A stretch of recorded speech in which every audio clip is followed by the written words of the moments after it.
dialogue.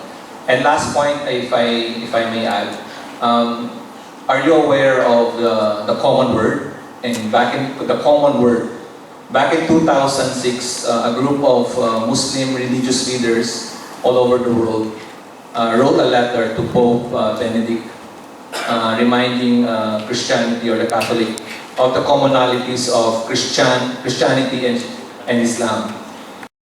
And you want to have one? Yes, because I don't think we should skip a session, Q&A session without you.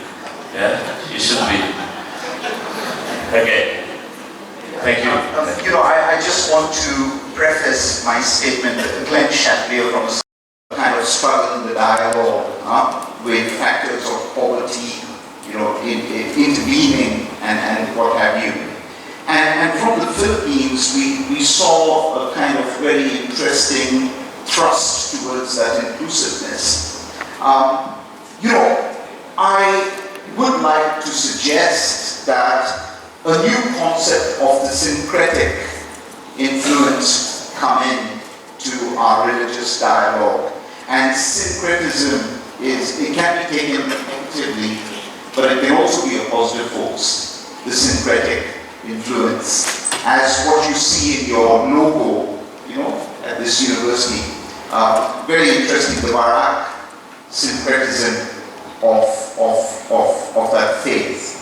And my question to you is, have you ever thought about this as a reflection from having concluded your studies as to how to enhance the dialogue, how to enhance inclusiveness through, let's say, looking at a new influence? You described it in that dialogue between the Islamic and the Christian students and the compromise that came out, and you said put a face on it. So what would be your paradigm for that syncretic face? Thank you. Okay, thank you. I think I will give the opportunity to Dr. Rumi Hasan to respond to the last question, and then this and our religious inclusiveness. I myself, I don't know how seen it is with that view. But it seems to me it requires a lot of work. It is not only just something that we can pass by, like everyday life, but the thing that we sometimes have to design, and then the activity that always involves many people. So that is why, say for example, in our community service program, in one of our curriculum, then usually in one cohort there will be about 500 students involved. And then it requires design, it requires activities, it requires finance. But on the other hand, this is kind of a routine activity because it is based on the curriculum. So that is why I don't know how thick it is. I don't know. But it's for us, this is a lot of work. Same thing when we send our faculty members going to, say, Papua. This is not an easy stuff because they have to leave their students, they have to leave their family. So we have to think about what time is the best for them to go there. What time is the best time for the people who we want to serve. Okay, and then for us, religious dialogue. This is a very interesting thing in our position. In a university, Catholic students or Catholic people are majority. But in our society, we are as Christian become minority. So this is interesting, and well, we are happy with that. So what we usually do in the religious dialogue, our campus life, it is a kind of everyday life in our campus. We have campus ministry, and we also have the activities which bring the students together, not in the purpose of improving our spirituality, but we try to use a different kind of focus so that they can gather students from all faiths. And we also talk about quality, and I also inserted interreligious dialogue. Now, you cannot talk about interreligious dialogue in the Philippines without talking about the root cause of the problem in the southern part of the Philippines. And if you will deal and touch the topic, you have to discuss the problem. Why do we have this problem in the southern part of the Philippines?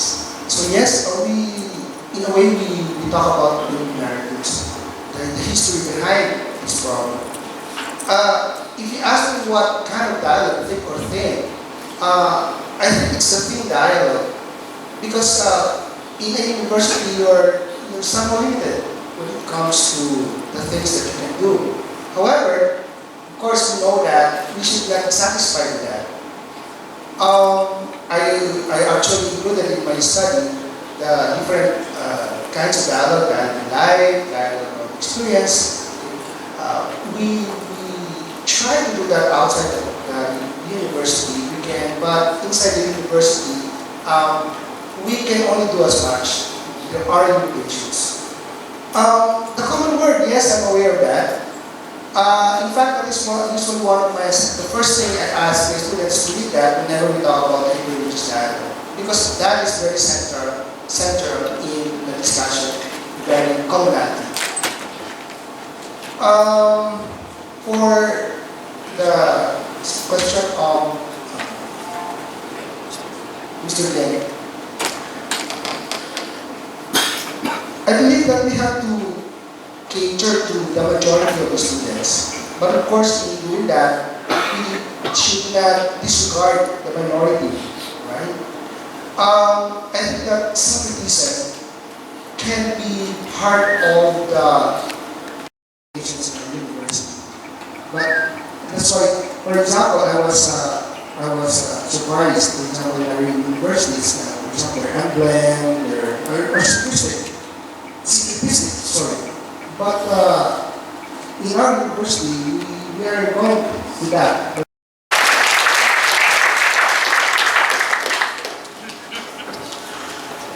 Thank you, Dr. P.S. Garza and Dr. Henry L. Fernando for the insightful discussion. Ladies and gentlemen, please join us in giving them another big applause. Again, the company is proud to present Catholic University, Dr. Juan Sanjay.